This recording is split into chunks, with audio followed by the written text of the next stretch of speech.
I'm going to go live in here as well. Give me a second. It'll take a few seconds here to go live on my Facebook page. Sounds good.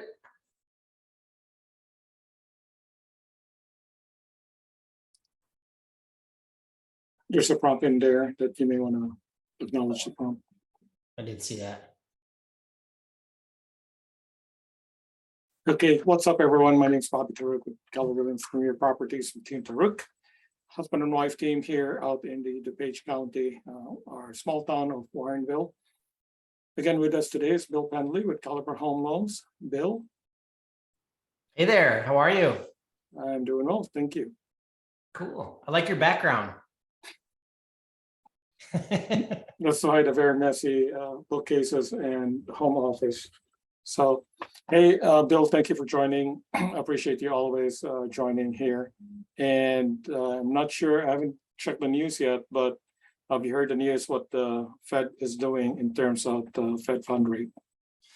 Yeah, that's been the question in the last few months here. All we know is the Feds should be increasing the interest rates. But just remember that does not correlate with mortgage rates. So I think that the misconception that people have with regards to the Feds actually increasing the rates is, does it impact mortgage rates? So what I've seen a lot of times when we hear about the Feds increasing the interest rates is that you see that the mortgage rates have already built in. So when you think about mortgage rates versus the Fed fund rates, you always have to remember that the inflation rate drives that rate higher when the rates are going up. When the inflation rate's going up, you see the mortgage rates follow that. The Feds, if you look at the graphs, and I think I have one or two that I can pull up here shortly. But when you look at the amount of difference between the Fed fund rates and also where the inflation rate is, it's a huge gap. And then the Feds should have jumped on this a long time ago. They didn't. So now we're seeing this big gap that needs to be rectified. And so the Feds should have increased rates probably back in November. They didn't. And now we're dealing with it right now. So the market's actually dictating for the Feds what they should be doing. Because the sad part is the Feds don't really have real world experience when it comes to the markets. And you're just seeing a lot of scholars that are driving that. So that's where the frustration for us on the Main Street level comes. But just remember that going back to the initial statement I made was mortgage rates don't have anything to do with the Fed fund rates. It's always the first to react or respond to that are going to be the credit card rates, the HELOCs, and the other types of auto loans and so forth. So just remember that when you're looking at that. So I think we have a very reactionary market when they hear that. And just hopefully can provide a little bit more comfort. And I think that when we see the rates, when the Feds actually do listen, you see the market respond in a positive way with regards to mortgage rates. That's pretty funny. So yeah, point well taken. I think, including myself, I have that misconception that actually the mortgage rates actually are behind or running behind or driven pretty much by the Fed fund rate. So that's a misconception on my part. And I think a lot of people have that misconception as well. Bill, I want to ask you this question. So just for my edification, probably for the public's education a little bit, what's the correlation with mortgage-backed securities? And if they pay attention to that, is that a good barometer of what mortgage rates will go into or what direction it's going into? Yeah, so you have two things that are happening here. You have the Feds, which just remember why the Feds were designed. The Feds were designed to increase or decrease demand. So with that being said, they have two vehicles that they can use to increase or decrease demand, either increase the Fed fund rates or put money into the mortgage-backed securities, which drives rates down. The thing that we saw when the pandemic came into play was once again another reactionary market where they just threw so much money towards mortgage-backed securities. Oh my gosh, the sky is falling. Let's put money into the mortgage-backed securities. And that would be the false sense of security that we saw with regards to interest rates. So that's why we saw the mid 2 range as far as interest rates in the last 24 months. But like I said, that's a false sense of security. So what you're going to see is they're going to try to rebuild those balance sheets by pulling back on putting money into mortgage-backed securities. And that's where you're going to see rates rise at that point too. That's why you're seeing rates kind of fall back a little bit. But yeah. So I see you brought up a graph here. Oh, you're on mute though. Don't go ahead of me. So yes, segue to this conversation. So we were just talking about this in, I can't remember either today, I think it was yesterday's book club and the chef book club. And it's a very odd situation right now. It's kind of like people didn't realize we actually had a recession at the, when we were deep into lockdown and during COVID-19. People didn't realize around April, we had 2 consecutive quarters of negative GDP, which would be the definition of a recession. People didn't realize it. And it seems like it's very weird as well this time around. We still have pretty low unemployment, although I'm reading some of the news and also some news as well from family members that actually layoffs are happening. People are getting furloughed. So, but it seems to me the latest ADP or payroll news was that we still have low unemployment, although granted CPI and inflation are still pretty high. So, but recession is still a very real possibility. We may even be into it right now, and we just don't realize it. Mm-hmm. This graph right here is a representation of where mortgage rates are. And during periods of recession, 1992, is it 1992? Early 80s, that is.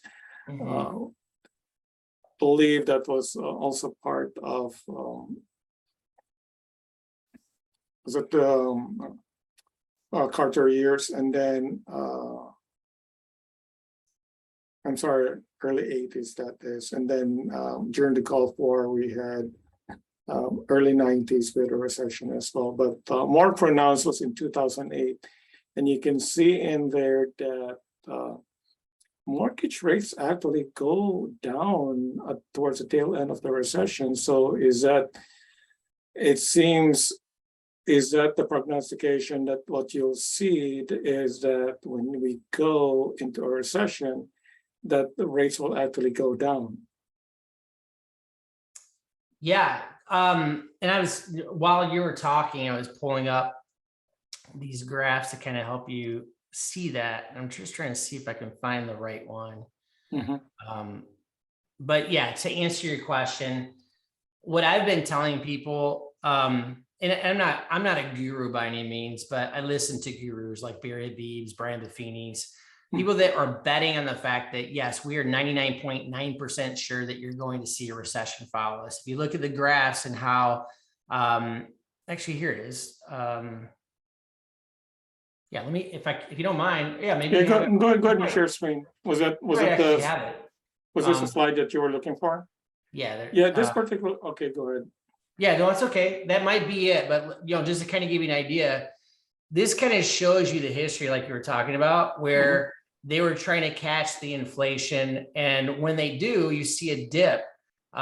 This is basically the CPI versus the effective fund rate, right? So when they increase the Fed fund rate, you see a dip in the inflation, and shortly after that, like you mentioned, follows a recession. So if you look at the graphs and how they've caught the inflation, brought it back down, goes back up, and then they increase it, and then you see it come back down. They continually are chasing this to make sure.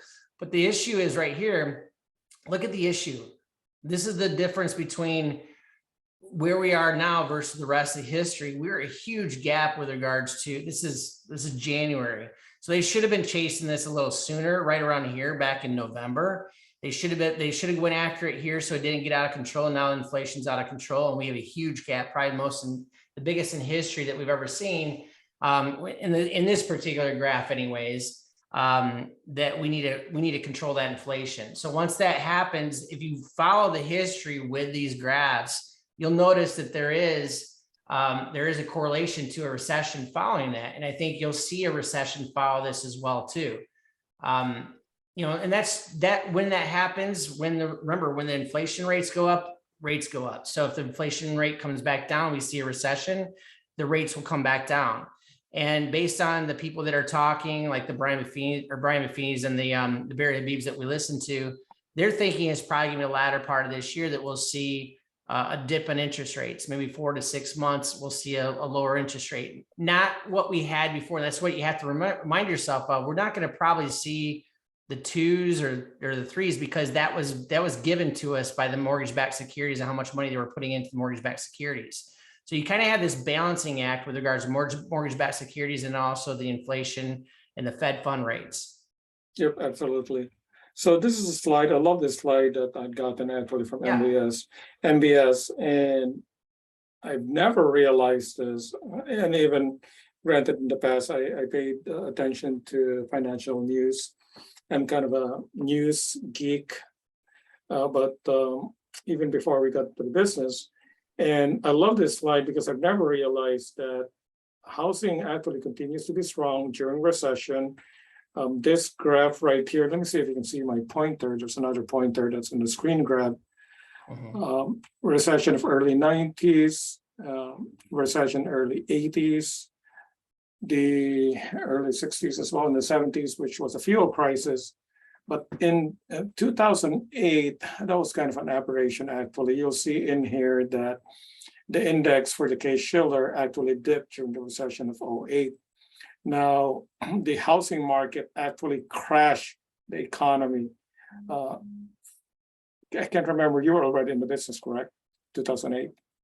Yeah, I've got in. I got in 1998, so I was there. So the housing market actually crashed the economy with just very risky loans being repackaged into.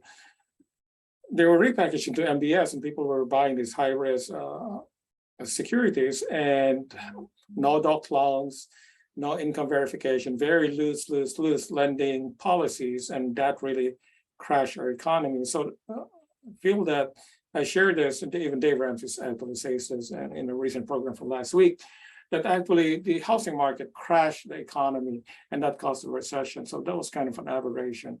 But in here, you'll see the house price index continues to climb, even during COVID in 2020.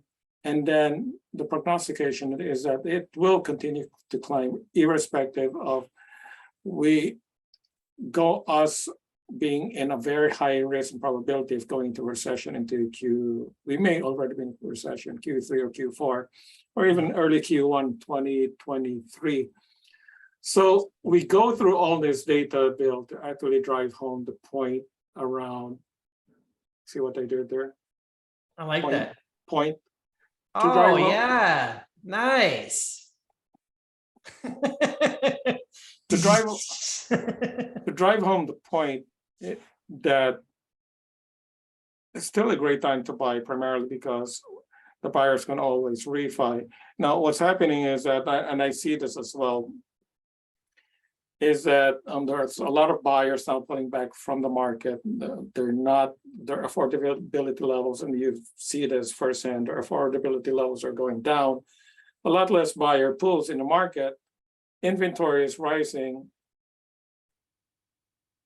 Still a great time to buy going into probably Q3 or Q4 because they can always refi. Speak to that a little bit, please. Yeah, probably about 4 or 5 weeks ago, I started kind of having one of those breakdowns. Even though I've been in the business for 26 years, seeing rates rise like this is never a good feel. Never a good feeling. You're like, oh, this is great. I never like to see them go too low either. So I knew that this was coming. It's just a matter of when, But the way that you want to look at this market is prices forever, mortgages are temporary. You've heard the people say, marry your mortgage. Wait, is it marry your mortgage or marry your price? What is it? Date your mortgage, marry your. Anyways, I didn't like that too much. I know people are going to be all over me about that, but I like the fact that you just look at it and say prices forever. Yeah, because that'd be marriage. Yeah, and then dating is mortgages, right? So you're going to be able to lower your interest rate. So my point is, no pun intended, is that I think when you look at the market where we were 3 months ago, 4 months ago, you had 30 or 40 people just crawling all over a house trying to buy a house, and they were willing to get that house at all expense, at any expense. I mean, we saw people that were, giving $50,000 appraisal gaps, which means that house is not appraising out at what that purchase price was. It was actually appraising out $50,000 lower, and they're saying, hey, listen, we still want the house. We don't care. We're going to pay $50,000 more for that. So my manager, Carrie Pastori, is always laughing. He's like, I can't believe people are willing to pay $50,000 more, but they won't buy down their interest rate, maybe $6,000 or so. But I don't think we're in that position right now to actually put that cost associated with driving down the rates because of where we are in the marketplace. So what I've been trying to help people with is, look, right now, yes, you're biting the bullet a little bit on the interest rate, but don't pay points. Points is a percentage of the loan amount. So let's say somebody comes in and they says they want to charge you 1 point for your interest rate.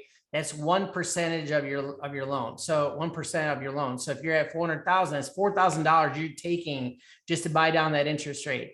What would happen if you paid $4,000 a day and found out you get 2% lower on interest rate in 2 months, 3 months, or 4 months, whatever that rate turns out to be, and you could get that interest rate for free. So you'd be hitting yourself in the head going, what was I thinking? And I think right now you're looking at a market where you can probably get in where maybe it's not as many multiple offers. There's still multiple offers out there because of demand, and you have the millennials that are still purchasing because rent prices are just skyrocketing. But yeah, it's crazy. But at the end of the day, when you look at buying a house with a mid 5 to maybe even low 6 interest rate, which is historically a decent rate as it is, and not pay extra to get that, then it's a great play in this market. So you're going to be able to get maybe pay list price, or maybe get a couple $1,000s, or maybe five or $6,000 off that property versus going in and paying extra for it. So I think it's a great opportunity for people to actually purchase, not feel pressured into buying, but actually go out and actually find a really good home that they can afford and take advantage of a refinance down the road. Yep, absolutely. But you just killed my idea. Why? What was your idea? Hold on, I'll get to it. Oh, I know what your idea is. I think I do, but we can go there too. Well, let's review really quick. The reality is that home prices are not going down. People are saying, oh, I'm going to wait until the market crashes, or there'll be a downturn in prices. The reality is that the forecast for Midwest, I mean, that includes Chicagoland, is that there will be a 5% appreciation of home prices for this year. That's the reality. So you and I have talked about, and you even have this tool around opportunity cost and what's the cost of waiting. You have that tool. Right. That's very real. Those are very real dollars that Sure. people need to be aware about. So we totally understand right now is still a great time to buy. And that goes with the home sellers. Now, I want to get to the point of this conversation actually, because there's a lot of conversation going around, at least on the broker's side, around buying points. For the seller would offer to buy points as a seller concession for the buyer. Now, let me take on the legal aspect of this first, because I've talked to a real estate attorney as well around how do we portray this in the 7.0 more purchase agreement. He has some input. I'm not going to belabor the point around that. But the point being is that how viable is it for the seller as a seller concession, not a price reduction, but a seller concession, to pay for points, probably up to a certain amount, to pay for points for the buyer, in essence, to lower their rates. How is that viable from a lender perspective, and what are your tips around that? Yeah, I think it's a case by case. If like I just had a client that called and said, how do I get my payment down to 2,500 and they're at 3,000? So if they're, and that's a question I always ask people too, is where do you want to be on a monthly payment? If you start there and they go, well, I'm about $200 off, there's a couple different ways to get there. Either you negotiate a lower price on house, put more down, or lower that interest rate. So that's one way to do it, is to really, buy down your interest rate. When you think about points though, you're thinking about back in the day, like early, like this is before I was in the business, but Dave, my brother, was in the business in the 80s. Points were huge. A lot of people paid points because it was there's a bigger difference on interest rate at that point. I think it was about 0.5%. A lot of times a difference as far as charging 1 point. So that makes a huge difference on your monthly payment. But now I've noticed that a point is maybe 1/8 or 1/4%, depending on the spread on the margins behind the scenes. So it really doesn't make a huge deal of difference. Where I think the market is right now is I think that's an opportunity to, get a nice interest rate. If you have to pay a little extra, I will. Like, I mean, if there's 0.5%, I'd probably say, yeah, if it's about, because every now and then you'll find a rate that really is got a hedge in there that's got a pretty decent margin where it doesn't charge that, but it's an extra $500 or $600, towards closing costs. So that's not a bad play. But when it comes to like 3 or 4 points, my personal opinion is, put a little less down. I think emergency fund, like going back to Dave Ramsey, emergency funds are huge right now. I'd probably put less down because you do have the appreciation there. You probably will have an opportunity to do a refinance. If we do a refinance and we have appreciation, you might be able to kill 2 birds with 1 stone by doing a no cost refinance and then inheriting a little bit of equity down the road.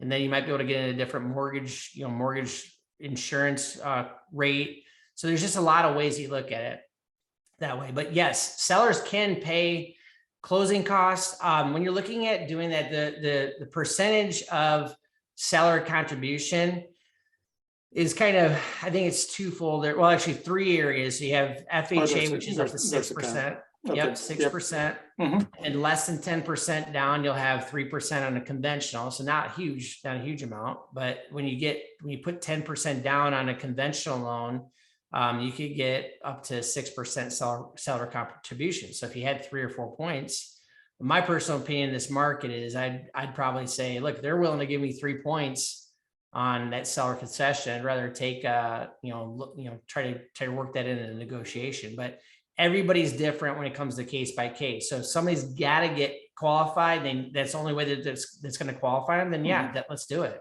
Yeah.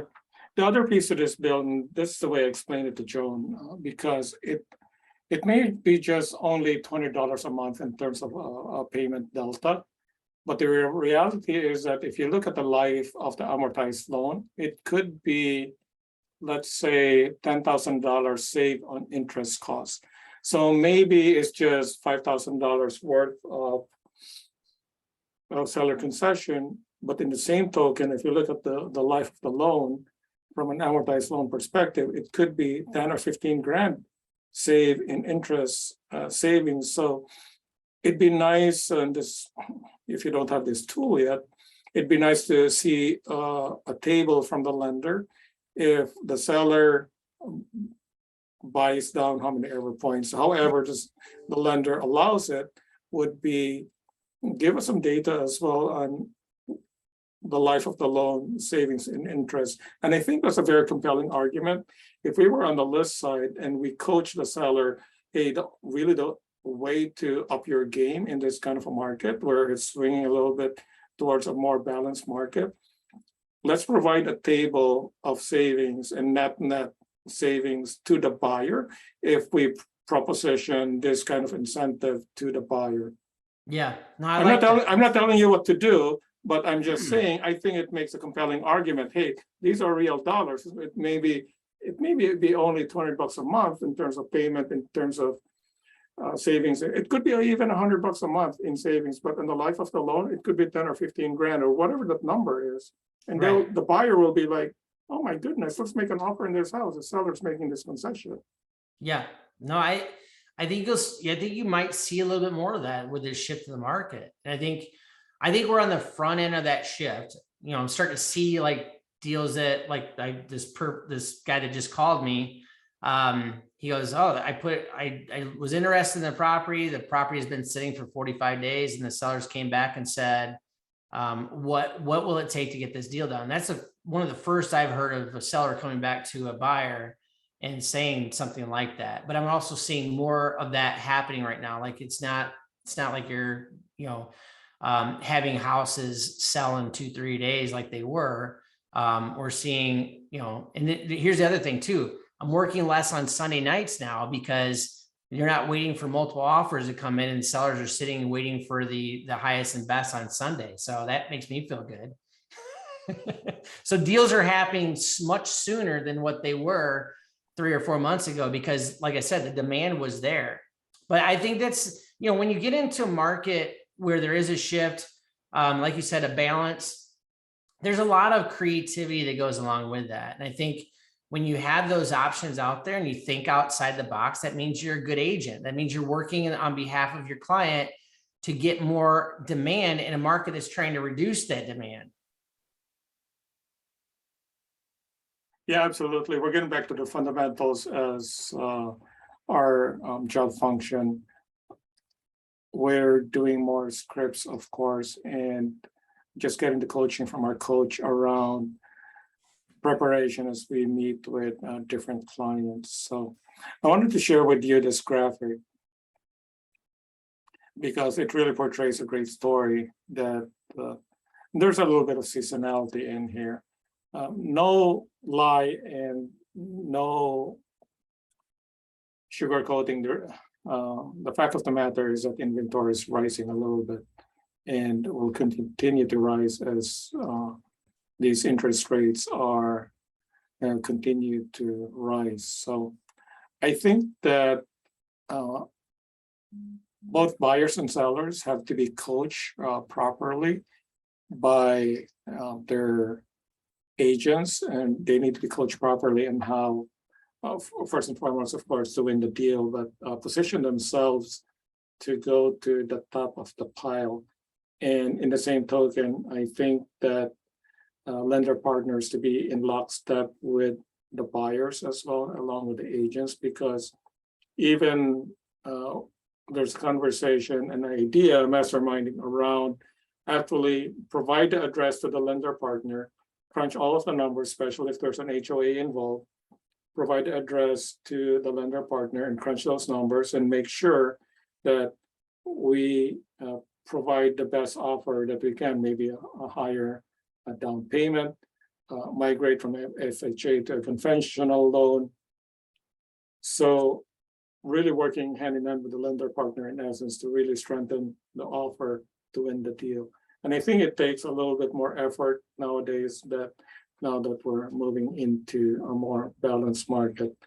The days of, oh yeah, let's call for highest and best offer, given a deadline, okay, let's review the 20 offers, those days are over. And on the buy side as well, writing 11, 12 offers, like what I did experience to win one deal for a client, and it took several months to win that deal. I think those days are over as well. So yeah, big shift. I would say that it could also be a brief pause too, like it could be maybe 4 to 6 months. We see this nice opportunity for a buyer to capture, a home that they don't feel that pressure like they were 3 or 4 months ago. But if the rates do come back down, we run into that spring market, you'll see it kind of turn back on a little bit, and I think that's where, I think that might be the market we see happen if rates do come back down. Yep, absolutely. So let me end with this, Bill. Any innovative products coming out of Caliber that you want to socialize, please, now is the best time to do so. Yeah. So yeah, that's like we just talked about, thinking outside the box. 2 products that I've been kind of researching and pulling together are one, we have renovation loans. So we do renovation for conventional, FHA, and then also VA too. So that's a huge deal right now, especially if you have a market like this, where let's say that the property needs to be updated. I just had a client that wants to buy a house, loves it, but goes, man, I'm going to need $100,000 to put into this house. So he's able to get maybe a little bit more off of the price of house. So he actually went in and lowballed. That, like when you talk lowball in this market, you're like, wait a minute, lowball? How are you even getting that across the doorstep without having being laughed at? So he is, and then the seller, believe it or not, is actually coming back and negotiating with them, but they know that they need a lot of work to be done on that property. So we're able to kind of put that in. as a renovation loan. And so there's an opportunity there. We also have something called Zoom Casa, which is really kind of a creative way. If you wanted to be a cash buyer, you can actually go in and put a cash offer in on a property. What that requires, it requires 20% deposit into the Zoom Casa account, and you can purchase a property. They'll go and buy that property for you with cash, and then you turn around and do the financing with us afterwards. That also, they have one that's called Zoom Casa Forward, which actually, if you have a property that you can't qualify on both mortgages, they'll actually buy your listing from you and put it back into Bobby's hands for him to list it and sell it. But they'll actually buy that, so it takes away that debt from you, and you can actually buy the next property without having to be qualified on both mortgages. It's really a great opportunity for somebody out there. Yep, absolutely. Thank you for sharing, Bill. I think we're going to end the live stream in here. I'm going to stop the recording as well, but Bill, don't go away yet. You are a captive audience. I will stop the recording right here. Thank you everyone for joining. This will be on YouTube. Smash that subscribe button if you haven't subscribed yet to our YouTube channel. Like our Facebook page as well. Like everything. Like it, just like everything. We're on Instagram as well. Hashtag. Awesome. Keyword Team Taruk. Like us everywhere. We're all over in social media. So thank you everyone. Bill, don't go away yet.